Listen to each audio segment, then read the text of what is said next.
Star Citizen has some of the most beautiful planets in the game's industry, and with new systems driving dynamic weather, massive amounts of POI generation, base building, resource deposits, and other advancements in the game engine, it's time for CIG to make them bigger. In this latest Red Take, my monthly exclusive videos for supporters on YouTube, Patreon, and Twitch, I'm going to make the case for Star Citizen's planets to scale up a bit, which at this point actually seems fairly likely according to the devs themselves. I think we'd like that, because we feel the small too. Planets have been 1/10 what they would appear in real life or what their size is in the actual lore, while moons have been about 1/6 their size. Many people have different figures for these ratios, from 1/8 and 1/6 for the planets as well, and the actual numbers might actually be different, but for this video we will go by the standard set by Luke Presley back in 2018. So we ended up with planets and the distances between everything being 1/10 scale and moons being 1/6 scale. So moons are bigger and suns themselves are just 1:1 scale. There are reasons for this we'll go over. More importantly, we're going to be talking today about why those reasons don't really exist anymore due to a few key recent advancements. If you want to get these videos when they first get published, consider becoming a member down below. Otherwise, thank you for coming to my Tomato Talk.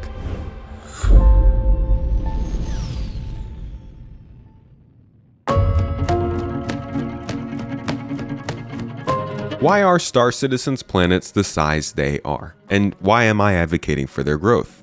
Let's start with the first part. Back in 2018, senior lead designer Luke Presley straight up said on camera what had already been explained before about the planetary scale. So what you'll notice in the Stanton system is that the sun is maybe twice as big as it was before. Crusader's shrunken a little bit, but what you really notice is with all the new stuff, like the first time that you've seen a planet and you're seeing the sun through an actual thick atmosphere, you're seeing its moons orbiting it, these things hopefully appear in a little, the sci-fi kind of Star Wars kind of scale as they go around, rather than the little dot that they might, should be. A couple other snippets of info like this bit from Chris Roberts at CitizenCon in 2018. Yeah, and Hurston is, I believe, about 2,000 kilometers in diameter. So it's about Earth size based on our ratio. So we're doing 1/6 for the main planets, and that's mostly just for traversal reasons, because you'll see it already takes quite a while to fly, not even that far of a distance. Shows that traversal time and investment, specifically gameplay, were important factors in this decision, making sure it didn't take too long to get from surface to atmosphere or around the planet in general, something they could maybe circumvent with another feature focused around traversal. On the other hand, it also looks cool. If distances are smaller at 1/10 and moons are much bigger at 1/6, then the views of planets and moons from one another are going to look a lot cooler, more reminiscent of the sci-fi and sci-fantasy genres that influence much of the game. Then don't even get me started on the sunsets with stars being 1:1 scale. These are the scales they chose that they thought could fit their strengths at the time they started making these systems.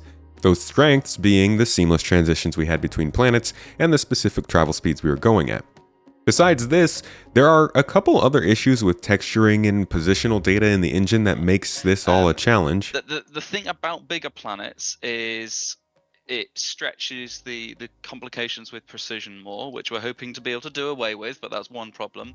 Obviously, we need high resolution textures. At the moment, if we have a global texture and it's, say, 2K, that gives us a certain number of kilometers per pixel, and then obviously we have local data too. But if we make a planet have twice the surface area, then suddenly we have half as much resolution for the same kind of budget. So we need to consider those decisions and consider how the tech can deal with that. So there are a couple of reasons for the scale of these astral locations and distances, but it actually isn't all that deep. And like I said, recent advancements had made the situations change. But the planets are the size they are, and Star Citizen works with them at that size. Why do we need to make them bigger? I actually didn't think it'd be worth it for a long time up until this recent CitizenCon, but I'm convinced they've got the answers now to make it happen. And there have always been valid reasons bigger planets could fit better in the game. Planetary features like cities and clouds would make a lot more sense at a larger scale. Larger planets means it's easier to create larger valleys and mountains, deeper craters, and other types of planetary features that could have a lot grander scale in a game like this. a thicker atmosphere for more likely dogfighting and conflict, and a lot more time to figure out what you're going to do before your ship hits the ground if you're crashing or something.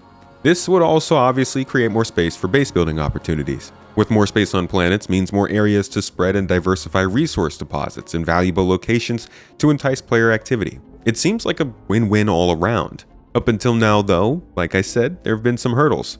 Even though the devs already had said they could solve these problems by increasing planet size, they were a bit stuck. If they wanted to make planets bigger, then they'd need more points of interest scattered about to avoid it feeling too empty. Trying to fill one of these bigger spaces with a whole bunch of locations would have put way too much load on the game. Obviously, looking at how the game performs right now, you guys can kind of tell we can't handle that. And if we didn't go with more points of interest to make the space in between them smaller, we'd have to go with faster ship speeds to pass those longer distances faster, which would mean changing the way the whole game plays, changing flight speeds, and changing ship combat, which can have some rough effects as we've seen with master modes. Keeping planets smaller meant allowing players to encounter a decent amount of things in a relatively and convincingly large environment at the speed that they were able to already dictate with the game they were building. You can't break that existing relationship between your point of interest density, speed of travel, and size of location. In order to increase the third, that size of location, we also have to increase the other two to match it. Over the last year, CIG has proposed that they've figured out how to do just that.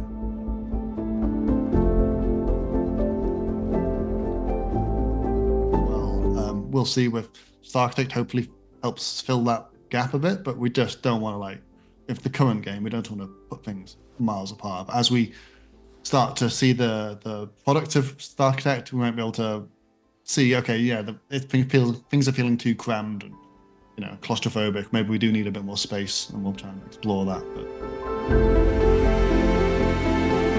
Starchitect by name is a bit of a joke within the company, but what it's meant to do is one of the more serious improvements to a game of this nature's planet tech we could see. This point of interest creation system is meant to take the various art libraries that have been developed over the years for utilitarian architecture, for colonialism architecture, for high-tech architecture, and with Castra, for the Henoistic architecture. Take all these assets and start bashing them together based on their faction ownership, such as Headhunters or Hurston Dynamics, their function within the game, like refining depots, salvage yards in small towns, or their local environment, such as what resources are nearby, what foliage spawns in the local area, and whether or not the local geology can provide shelter. No, seriously, farms will spawn with appropriate foliage based on the seed map on the planet. They put this on the slide. This system, though, is then going to place these locations based on their proximity to larger feeder locations that we know about. So mines will be found near refineries, which will then be grouped around distribution centers, and so on and so forth, to spread across small zones on planets, and then eventually across entire planets. You'll find combinations of points of interest like this all around populated planets, and the density and age of these locations, whether bustling relatively new towns or old abandoned and derelict buildings, will be determined by the location they're found in. Of course, this is backed then by server meshing. As much as we like to talk about how server meshing will allow Star Citizen to become an MMO, it advances the game in a lot of less tangible ways. One is that each planet can now be hosted by multiple servers if need be to facilitate a much larger amount of activity than what was previously thought possible, or even planned for in the early versions of Star Citizen. Supposedly, this system will allow for any number of locations to be created and chained into the economy and mission system to allow for trade, exploration, looting, and other types of gameplay across populated areas. So there goes any worry of larger planets leaving too few locations in the space to come across. Now, at its core, this system isn't too much different from most open world games. There is an impressive underlying system here that can pump out small locations, and it could be good or bad based on the asset library and the dev creativity. But how about the loot placed there, the stories that take place there, the NPCs and opportunities that can be found there? Can we go on missions, start a new quest storyline, sell and trade rare goods, or find small tasks to do? We've seen several ways in which they claim they can also hit these key parts of the equation, but along with stability, we'll have to see if it can all hold up. So hopefully over the next year, we see something. What we do know won't be a problem though is getting to these locations. As Richard Tyrer, Senior Game Director for Star Citizen, recently said, as we add more dense POIs, that's going to only exacerbate this situation because we can't have quantum markers everywhere. And when we start to add more space exploration and more missions towards the different guilds that we're operating on, where you're having to go into deep space and go into these large distances, you don't want to be in a position where that's taking such a huge amount of time. We want you to be spending more time doing the mission than flying there. We can't have quantum markers everywhere, which means players need to be able to freely, quickly travel wherever they please around planets. Enter Quantum Boost.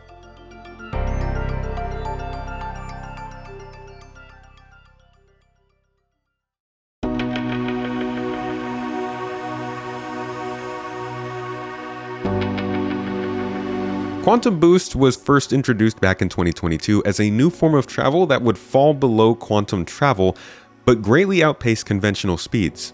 It was introduced as a way to explore the local space around your ship, those points of interest anywhere from a few dozen to tens of thousands of kilometers away that you scanned down and identified as somewhere that you would want to be. It is triggered almost immediately on demand, it can be triggered in any direction, and it requires a small amount of active steering to complete. This was Star Citizen's Super Cruise. Over the last year though, since seeing it again in 2023 at CitizenCon, I was really hoping it would release to the game this year, especially after being teased as entering the preview channel towards the end of 2023. Instead, over the last year, it seems to have possibly changed a bit. Some of this change may have been to accommodate the updates to master modes that we recently saw in November, but ultimately, these changes seem to be trying to allow Quantum Boost to account for a lot more of our travel in the future than I thought it would. Things like allowing us to boost deep within the atmosphere, which they showed during CitizenCon 2023, something that would allow the devs some more freedom in extending that atmosphere when making the planets bigger. Something, if you remember, they were hesitant to do due to travel times. Planets, and that's mostly just for traversal reasons, because it already... When we first saw this originally pitched, it was made very clear this would be quite different from our top nav speeds, which were around 1200 meters per second. It was also made clear that this was going to be mainly used for distances that would at least be a couple dozen kilometers away. But then we've got the charge scan wave, and that should be giving you information about things that are 10, 15, 20,000 kilometers away. And then that's where Q-Boost comes in the fact that you're Q-boosting to these locations. You're not having to go, okay, there's a quantum travel marker there that's 1 million kilometers away. That's like, okay, I'm making a conscious decision to go there. But for Q-Boost, it's like, okay, I am there. I want to boost around the environment, but I want to have things spread around so that we're not just cramped in. So this was still seen as a pretty fast, pretty long distance traveling system compared to your normal 250 meters per second speeds. But in just the last couple of months, as of the time of this video's writing, which was at the end of 2023, we've seen that Quantum Boost can be used in extremely short ranges, such as just across a battlefield in the Squadron 42 prologue, and we've been told specifically that it would be reaching down to speeds of around 1200 meters per second during IAE 2023, so it seems things may have changed a bit for this travel method.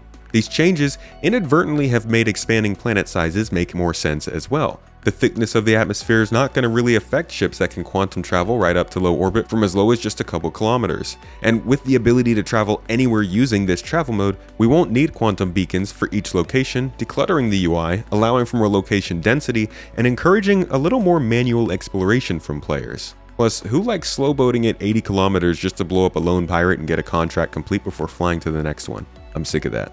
Outside of the technical reasons to avoid scaling up planets from their current 1 to 10 ratio, things are looking pretty good. According to Will Haynes, Planet Guy, this was something they considered. But you also get kind of gameplay problems with that as well. If I make a real life-size planet, we have fast ships, but like suddenly getting from one place to another takes 10 times as long, and it's not necessarily good for gameplay to have that. It was a design decision based on POI density, travel speeds and times, and the clutter of the old travel system. Each of those systems seems to have a remedy on the horizon. With faster travel speeds in more areas, there's not much downside to expanding planets, at least not technically speaking. We'll see more believable and varied planetary features, more discernible territories for factions and locations on planets, and a larger game space for players to sneak by and enjoy their solo gameplay. Because let's be honest, even if we have hundreds of kilometers between our bases on planets, you don't really want to be popping off other people's radars as you come to land in your base on a low security system. It just doesn't feel great. For this reason, I think planets and distances should go from 1/10 scale to 1/4 scale, and I think moons should go to 1/2 scale. But there are those two other small technical issues they would still have to figure out, and of course, the never-ending triage of Star Citizen features the ultimate blocker. If we got to choose between this feature and another to get done first, which would we really choose? So if you put up a poll that said roads versus bigger planets, I bet roads would win. So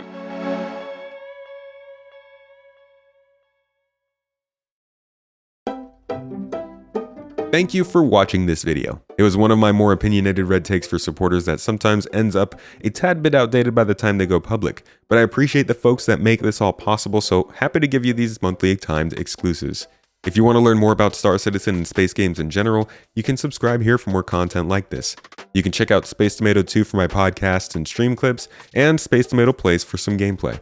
And if you want an exclusive video like this every month, access to my live podcast, and possibly a spot in our referral code randomizer, you can support the channel here or on Patreon.